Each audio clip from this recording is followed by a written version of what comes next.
Es un honor contar contigo, Gonzo, o Fer, como prefieras. Para nosotros, bueno, yo que te conozco más por la participación en el intermedio y también ahora mismo en el programa Salvados. La verdad, para nosotros es un honor enorme contar contigo esta noche. Y queríamos preguntarte, porque, claro, nosotros siempre nos interesan los orígenes de todas las personas en su relación con la causa saharaui. ¿Cómo fue ese descubrimiento de la causa saharaui? Y una vez descubriste la causa saharaui, qué te motivó a interesarte en ella? Bueno, yo la primera vez que tuve relación o que tuve conocimiento así algo profundo de la situación del Sáhara Occidental fue a través de los programas de verano, de las vacaciones seguras de muchos niños que venían a Galicia. Y bueno, en mi entorno había parejas y familias que tenían acogido durante el verano a algunos de estos chavales. Y bueno, evidentemente, pues cuando nos reuníamos y hablábamos de la situación del chaval, siempre acababa saliendo y acabamos hablando de cuál era la situación real. La mayoría de las personas que yo conocía que acogían a menores o a chavales en verano era gente que ya había ido a los campamentos de refugiados del Sáhara, y ese fue el primer contacto. Y recuerdo que ya trabajando en televisión, en CQC, el primer año que estaba, recuerdo que un día nos dijeron se va a hacer un reportaje aprovechando el Festival del Cine de Sáhara, y va a ir, y fue otro compañero. Y fue una sensación de fastidio porque tenía muchísimas ganas de poder ir. Al final lo conseguí al año siguiente con una sección que se llamaba Cadena de Favores, que me permitió ya conocer en primera persona y estar durante casi una semana en los campos de refugiados. Recuerdo estar en Dagla, en Protocolo y en Abuser también. Es decir, tuvimos un poco la posibilidad de conocer cuál era la situación en los distintos campamentos. Y a partir de ahí era inevitable que estuviese pendiente, porque una vez que estás en un lugar, que convives con la gente que sufre la situación tal y como lo sufren los saharauis que están en medio del desierto, pues bueno, cada uno reacciona de una manera distinta. Yo recuerdo que fue uno de los primeros viajes que hice al extranjero, a un lugar con una situación complicada, y evidentemente pues fue uno de los lugares que se me quedó clavado en la memoria, pero también un poco en el corazón, porque establecí buenas relaciones en el Sáhara en los 3 viajes que hice allí. Claro, sobre el programa Cadena de Favores y toda tu experiencia en los campamentos, ¿podrías andar un poco más sobre ello? Nos interesa mucho saber. Bueno, digamos que yo fui en 2 momentos muy distintos. La primera vez fue en el año 2006, si no recuerdo mal, o finales del 2005, principios del 2006. Y yo ahí el objetivo del programa, por ejemplo, era llevar material sanitario para uno de los hospitales, el hospital del campo de Auser. Y evidentemente, bueno, lo que ahí pudimos comprobar era una dejadez por parte también de Argelia, que es el territorio donde están, que contrastaba mucho con lo que ya vi la segunda vez que fui, en el año 2000, la siguiente vez que fui, que fue en los años 2017 y 2018, donde me impactó más el ver ciertas infraestructuras que incitaban a pensar en que esa era la situación por crónica, porque esa sería la situación definitiva. Ver alguna carretera asfaltada, ver tendido de luz, ver conexión wifi a internet, entiendes que facilita la vida de los habitantes y de la gente que está en los campamentos, pero al mismo tiempo transmitía una sensación definitivo, de que ese es un lugar en el que vivirán no solo temporalmente, sino que en el momento que Argelia dedica infraestructura y dedica dinero a llevar servicios básicos a los campamentos, pues entiende que no dan por corto el plazo en el que los saharauis tendrán que seguir estando fuera de su tierra.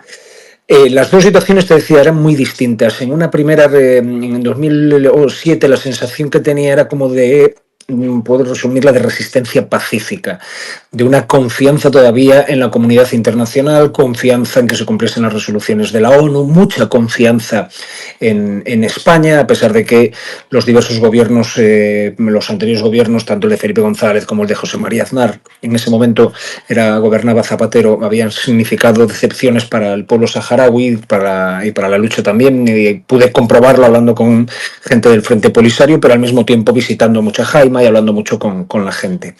En el segundo viaje ya fue distinto. De la misma manera que vi una infraestructura, como os decía antes, que denotaba cierta sensación de esto va a ser definitivo, va a ser para muchos años, me sorprendió que la resistencia ya no era pacífica. Y no solo se lo escuché a muchos jóvenes que ya empiezan a desesperarse, que empiezan a ver que todo lo que sus padres y las generaciones anteriores han ido esperando como resolución definitiva no funciona, y que ya empezaban a hablar de la necesidad de defenderse o de demostrar con ataques a las zonas marroquíes, sobre todo a la zona del muro donde está el ejército marroquí, que no se iban a confiar y que no se consolaban con la situación tal y como estaban. Y esa vez tuve la oportunidad de entrevistar al presidente del Frente Polisario, y cuando le transmití esta sensación que había recogido entre la gente, él dijo que efectivamente, que incluso el Frente Polisario, que durante muchos años había intentado que la juventud o que la gente esperara a la solución pacífica, a una solución diplomática con el apoyo de la comunidad internacional, que evidentemente no podían seguir pidiéndole esa paciencia al pueblo saharaui. Y además, en ese mismo viaje, por primera vez, que es la única vez que pude ir, llegamos hasta la zona del muro, una zona minada, un muro que lo tenemos, como quien dice, ahí al lado, y que prácticamente nadie en España sabe que es uno de los muros de separación más largos que hay en el mundo, probablemente después de la muralla china. Y la sensación de militarización que hay en la zona la viví por primera vez. De hecho, hace un par de años estuvimos preparando un programa con Salvados, porque ya nos habían hablado los contactos que tenemos en el Sáhara Occidental, también en los campamentos refugiados, hablando con ellos nos decían que ya había alguna escaramuza y que era habitual que hubiese enfrentamientos entre saharauis y el ejército marroquí en la zona del muro. Finalmente ese viaje no pudo salir, pero en definitiva, a lo largo de los años la sensación es de que he podido tener, certera o no, es de que hay una nueva generación de gente en el Sáhara Occidental que ya nació allí, que ya vio como sus padres probablemente nacieron allí o recuerdan toda su vida en medio del desierto, y que entienden que la comunidad internacional los ha dejado tirados, y entiendo que esto significa una nueva etapa en el conflicto del Sáhara Occidental. A la hora de abordar el tema del Sáhara Occidental en España, ¿cuáles son las principales trabas que se encuentran como periodista? Dos que son muy feas de poner sobre la mesa, pero que definen muchas veces la práctica del ejercicio periodístico. La primera es el coste. Es decir, para poder informar hay que viajar, y viajar hasta allí, viajar hasta cualquier lugar fuera de nuestras fronteras cada vez está peor visto por los que manejan las cuentas en los medios de comunicación. Y en segundo lugar, una cuestión de interés. La cuestión del Sáhara, cuando la escuchas o cuando la tratas en reuniones de contenido, cuando hablas con directivos de cadenas, entienden que es una situación, un conflicto extranjero que sí tiene mucho interés en España por la evidente conexión histórica que hay entre los dos países, pero que pierde interés con el paso de los años, y que incluso como espectadores nos hemos resignado en España que cada vez que se nos informe sobre la situación del Sáhara Occidental no haya avances, se reclame lo mismo que se viene reclamando durante mucho tiempo, y eso inevitablemente genera un desinterés o una falta de atención cuando recuperas alguna vez el tema y lo planteas en un reportaje. Por eso normalmente escuchamos hablar del Sáhara Occidental en los medios de comunicación generalistas pues cuando se celebra el Festival de Cine FISáhara, porque ahí sí, el Festival de Cine organiza los vuelos charter, invita a medios de comunicación, y entonces ya es más fácil y más barato sobre todo el poder viajar. Y en segundo segundo lugar, ya no solo tienes que hablar del conflicto, sino que en la pieza que hagas para el periódico, para la radio, para la televisión, metes un poco de cine, metes un poco de cultura, probablemente haya ido algún actor conocido en España y por lo tanto los editores y los jefes de informativos reciban con los brazos más abiertos el que se pueda hablar del tema. Pero es muy fácil que entre Fisájara y Fisájara, es decir, durante unos 360 días al año, los medios de comunicación no hablen del tema, a no ser que, como ha pasado recientemente, el gobierno cambie de posición respecto al conflicto o que por cualquier cuestión de relación diplomática con Marruecos vuelva a aparecer la cuestión del Sáhara. Pero aparece de forma testimonial prácticamente, es como un elemento más en una historia, pero que no se acaba de profundizar en ella. ¿Cómo crees que, digamos, los medios de comunicación o los periodistas pueden contribuir más efectivamente a aumentar esta conciencia sobre la situación de los saharauis? Es complicado porque los periodistas lo que podemos hacer es contar historias, contarlas bien, contarlas mejor, contarlas de manera que sean interesantes, pero la historia si no avanza, volvemos al punto anterior, es muy fácil y es muy lógico que se genere desinterés por parte del público, porque suceden otras cosas. Primero, suceden cosas en nuestro país que son más cercanas y que por lo tanto despiertan más el interés del espectador por su propio interés personal, por saber cómo le puede afectar. Y porque en cuanto a la política o a la actualidad internacional, yo creo que cada vez, cuanto más viajamos, me parece que tenemos menos el interés por ver lo que pasa afuera. No sé si es porque ya el resto del mundo solo nos interesa para poder hacer turismo, si porque la capacidad que tenemos ahora de viajar hace que eso tenga menos ese halo de desconocimiento que permitía, por ejemplo, que programas de reportajes internacionales en los años 80, cuando yo era un chaval, como quien dice, lo petasen en televisión, porque veías cosas que te resultaban lejanas, que no conocías, que te sorprendían y que además estaban bien contadas. Hoy en día no es tanto así. Empieza la guerra en Ucrania y durante un mes escuchas hablar de Ucrania todo el rato, pero llega un momento que alguien ve que cuando sale Ucrania en el informativo la audiencia baja un poco, pues al día siguiente va a haber menos minutos de Ucrania. Ha pasado lo mismo con la masacre que está cometiendo, con el genocidio que está cometiendo Israel en Gaza.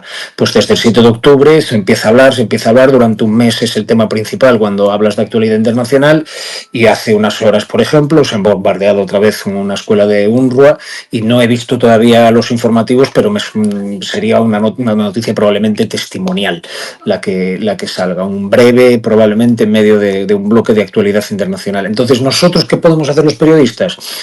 Insistirle a nuestros jefes que hay que contar esa historia, proponerla siempre en las reuniones de redacción, en los consejos, en mi caso, por ejemplo, si voy a hablar con la cadena.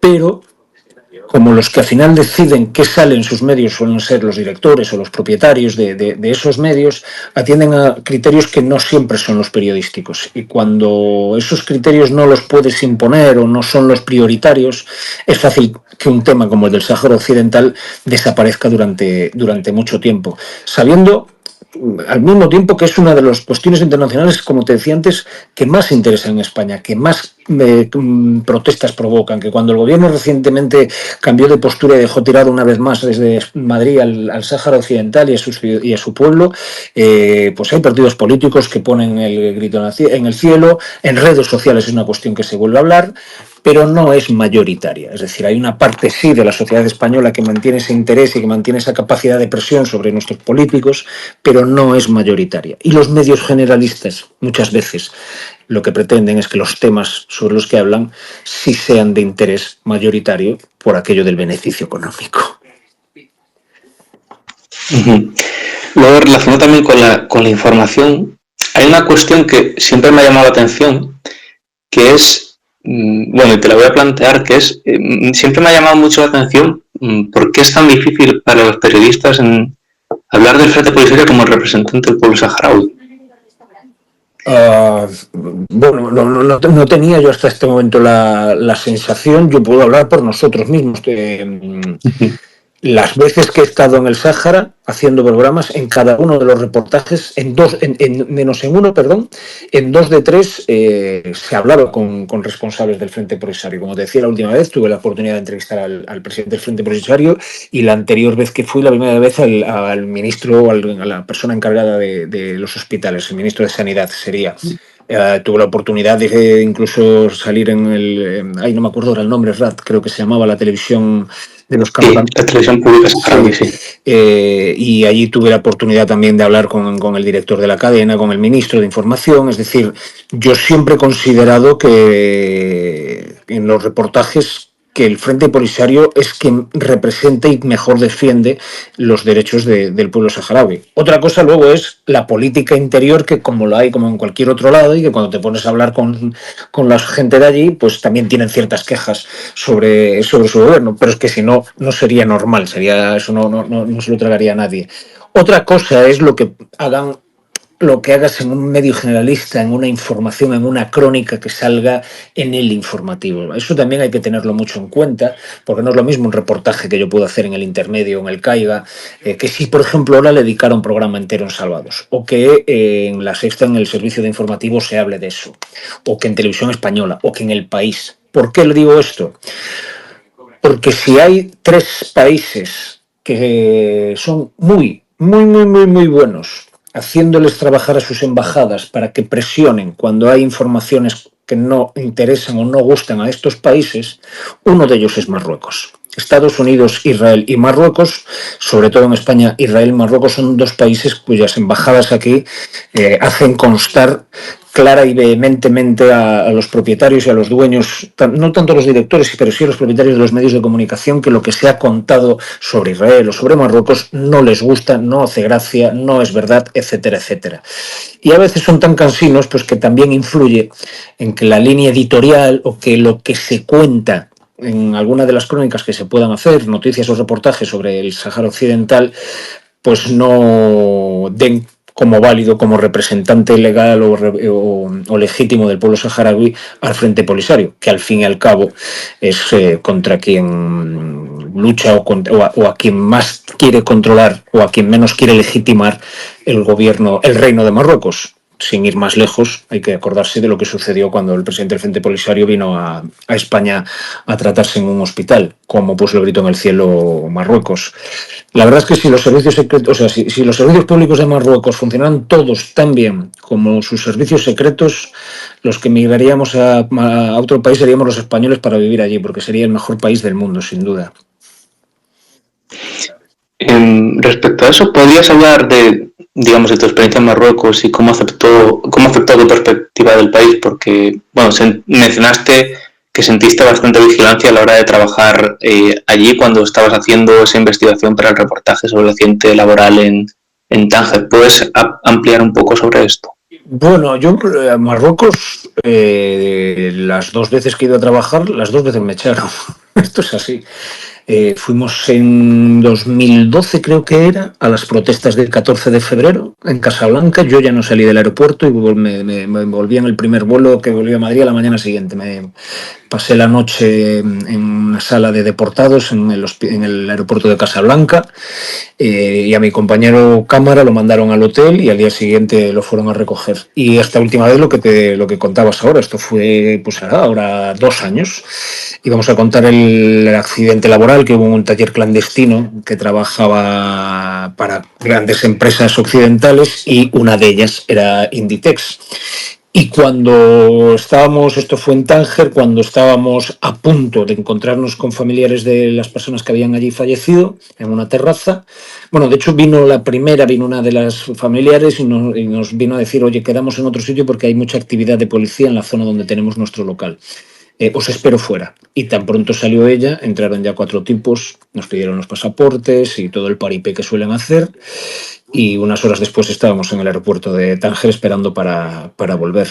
Respecto a el Sáhara Occidental, yo, por ejemplo, eso sí que no puedo contar. Yo las veces que he informado sobre el Sáhara ha sido en territorio argelino y no he ni siquiera intentado el entrar en los territorios ocupados. Nos lo hemos planteado, hemos visto cómo podríamos hacerlo, pero todo el mundo nos dijo que era un riesgo demasiado alto porque desde el momento que saliésemos de cualquier aeropuerto de España a un aeropuerto de los territorios ocupados, nos estarían esperando. Mucho más a mí, que ya me habían echado 2 veces y, bueno, sin ir más lejos, en el último viaje, cuando estábamos esperando para coger el avión de vuelta, el cónsul español en Tánger, que vino al aeropuerto y fue muy majo con nosotros, me dijo: Gonzo, tú la próxima vez que quieras venir a Marruecos, aunque sea de vacaciones y con tu familia, mi consejo es que me avises antes o avises al consulado para que avisemos nosotros a Marruecos, porque en el momento que vean tu pasaporte en cualquier aeropuerto van a estar vigilándote.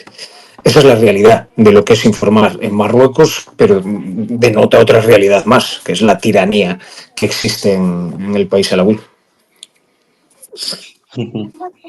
Bueno, te iba a preguntar justo por lo que habías dicho, si habías planteado alguna vez hacer un programa en territorios ocupados, pero bueno, ya has respondido.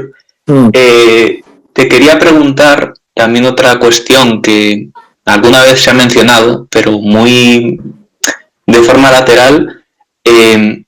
Lo ha mencionado en el programa suyo de radio y también lo ha mencionado Los Santos y Marruenda, y no sé si hay más gente. Ha mencionado eso, compras o ofrecimientos de compra, podría considerarse de cierta forma de ofrecimientos de vacaciones o diferentes cosas en territorio marroquí. ¿Tienes constancia de algún tipo digamos, de situación de este tipo entre periodistas? Casos concretos no, pero lo que sí tengo constancia es el lobby, la presión que ejerce el lobby marroquí, cómo funciona y cómo tienen, cómo a través de dádivas pues controlan bastante a algunos diputados del Partido Popular, algunos diputados también del Partido Socialista, y que en medios de comunicación ejerce mucha presión. Lo sé, te lo acabo de comentar, que desde las embajadas, por ejemplo, trabajan, pero uno que ya tiene cierta experiencia, vamos, yo no lo puedo asegurar porque no lo he podido constatar, pero entraría dentro de la lógica más aplastante que un país como Marruecos, vecino nuestro, con tantas cuestiones donde los intereses de ellos y los de este país pues chocan, donde además la política interna, donde entran otros países, porque los intereses de Estados Unidos juegan un papel muy importante, los intereses de Francia juegan un papel muy importante, y por tanto que la opinión pública sea, bueno, digamos, más benévola a la hora de recibir ciertas noticias, como por ejemplo el trato que se le da a los migrantes o cómo Marruecos utiliza a los migrantes como arma de presión en la diplomacia con España. Pues oye, otros países lo hacen, España seguramente lo haga, y es el pan nuestro de cada día. Que haya periodistas que reciban pues o un sobresueldo o unas vacaciones o unos beneficios que cualquiera quiera que te puedas imaginar para que informen bien. ¿Que lo propone Marruecos? Estoy prácticamente seguro, no lo puedo confirmar. ¿Que lo acepten compañeros? Eso sí que no te lo puedo decir. Pero vamos, ese es el pan nuestro de cada día, que a los periodistas, a mí no, porque no tengo tanta influencia, pero que a firmas importantes o se les presione o se les intente comprar las voluntades. Y bueno, con esto vamos a la última pregunta y ya dejamos paso a Ahmed y a la compañera Fatma, que querrán hacerte alguna pregunta más. Okay. Te quería preguntar ¿por qué crees que la reapertura del caso Ghali, que ha sido archivado en varias ocasiones, recibió tanta repercusión mediática mientras el reciente archivo ha pasado prácticamente desapercibido? Bueno, creo que era más por cuestiones internas, de política interna. Era una buena manera de abrir una nueva vía de ataque al gobierno, y entonces la derecha mediática y política evidentemente la utilizó. Pasó con Ghali como pasó con muchísimos otros casos desde que hay un gobierno de coalición en nuestro país. Si los archivos de las causas que ocupan tantas portadas tuviesen la misma repercusión, la mayoría de los medios de derecha, sobre todo, tendrían que sacar 2 ediciones, probablemente cada día, para contar que aquello a lo que le dedicaron portadas y portadas, horas y horas de tertulias, se quedó en absolutamente nada. Y esto es un caso más. Yo creo que se utilizó no tanto para atacar la causa saharaui, sino para para mostrar un presidente que nos generaba conflictos diplomáticos contra nuestro vecino del sur, etcétera, etcétera, etcétera. Y cuando hay dos partes en una historia en la que tienen influencia, pues que en este caso sería el Frente Polisario, el Sáhara Occidental como pueblo, o Marruecos, ¿cuál es el débil? El Sáhara Occidental. ¿Cuál es el fuerte? Marruecos. Pues evidentemente vamos a ponernos en la posición de Marruecos y a decir que nuestro gobierno no puede abrir un conflicto diplomático con una potencia como Marruecos, de la que depende nuestra seguridad, etcétera, etcétera. En ese sentido, el Sáhara Occidental será un tema que desde ciertos posicionamientos políticos se utilizará de una forma u otra en función de lo que interese en la política interna española. Muchas gracias, Gonzo. Pues le doy paso al compañero Ahmed Tanji, que es miembro de Kip Media. Informan extensamente de territorios ocupados, pero antes del debate que queremos hacer sobre lo que vendría a ser el trato del Sáhara Occidental y del conflicto saharaui en España, quiero darle paso a Ahmed y a Fatma El Ghalia para que ellos, como periodistas, también puedan preguntar. Entonces le voy a dar el paso a Ahmed, que haga una o dos preguntas, después le damos el paso a Fatma y empezamos el debate. Adelante, Ahmed. No sé si puedes hablar. ¿Estás teniendo algún problemilla de conexión? Hola, Héctor. Hola, Gonzo. Bueno, en primer lugar, gracias a Radio Revolución y gracias también a Gonzo por aceptar la participación en este interesante debate, ¿no? Soy Ahmed, periodista saharaui basado en el Sáhara Occidental. Trabajo en Equipe Media, que es un colectivo de periodistas saharauis que informamos desde la situación en el Sáhara Occidental ocupado. Trabajamos desde la clandestinidad y estamos perseguidos, sufrimos detenciones arbitrarias, torturas, malos tratos, y tengo 7 compañeros encarcelados, condenados a cadenas que oscilan entre 30 años y 20 años y cadenas perpetuas solo por el hecho de trabajar sobre la situación en las zonas ocupadas. Y también tuve la oportunidad de acompañar a los compañeros de equipo de investigación para hacer el trabajo en Dakhla ocupado, por lo cual hemos sido detenidos por militares marroquíes y después han obligado a los compañeros a salir del Sáhara Occidental, y yo tuve amenazas y estuve perseguido por este tema. Bueno, voy al grano, que es evidente que existe un bloqueo informativo sobre el Sáhara Occidental en los principales medios de comunicación españoles, tal como ha denunciado Reporteros Sin Fronteras en varias ocasiones, y la mayoría de estos medios de comunicación siempre han dejado a este conflicto en segundo plano, segundo lugar, ¿no? Priorizando otros temas. Y también, además, se observa la clara tendencia de enmarcar el conflicto dentro de un marco humanitario. Cuando se habla del Sáhara Occidental siempre se habla del plan, la parte humanitaria, ¿no? ¿Por qué no se cobre y cómo se debe esta situación? Sobre todo, resaltar los aspectos interesantes e importantes como la situación de los derechos humanos en Sáhara Occidental, como el bloqueo militar informativo, y también la situación de los presos políticos o incluso la situación de los compañeros periodistas que trabajan desde el terreno, estamos siendo perseguidos. Y esa es la primera pregunta. Y la segunda, quisiera saber también si el lobby pro marroquí tiene una capacidad para presionar a los medios de comunicación españoles para poder prohibir las publicaciones que se puedan publicar en estos medios. ¿Qué tal, Ahmed? Bueno, la primera pregunta, parte de la respuesta es lo que comentaba antes con Héctor. Yo puedo hablar de los términos que conozco y en los términos en los que yo tengo experiencia cada vez que he propuesto el tema y que he tenido reuniones para proponer el tema, que es lo que hablábamos antes de cuestiones estrictamente económicas y pecuniarias. Una es la de tener gente que esté basada allí por ejemplo, los territorios ocupados. Es imposible. Marruecos no permite que ningún periodista extranjero entre allí, e incluso si vas como turista y ven que tu trabajo es ser periodista, es muy fácil que no te dejen entrar. Ese es un primer problema que nos encontramos. Y el segundo es también el que te decía de la cuestión de rentabilidad cuando se tratan estos temas. Que luego haya un bloqueo en las altas instancias, no te diré que no. Evidentemente, la relación entre España y Marruecos es una de las principales cuestiones de seguridad del país, de nuestro país, y ello condiciona muchísimo lo que se puede o lo que no se puede muchas veces contar sobre lo que sucede en los territorios ocupados o en los campos de refugiados. Que tenga la capacidad de bloquear contenidos, me extrañaría bastante, Que presionen, seguro que lo hacen, que mantienen reuniones habituales para hacer llegar sobre todo el punto de vista de Marruecos sobre la realidad del conflicto, seguro. Y que como los medios de comunicación o los periodistas o los directores de medios no tienen esa misma oportunidad, es decir, no tienen gente que desde el Sáhara Occidental pueda mantener reuniones habitualmente, les pueda habitualmente ir contando desde la perspectiva saharaui cuál es la situación del conflicto, evidentemente acaba imponiéndose una visión, que en este caso es la marroquí.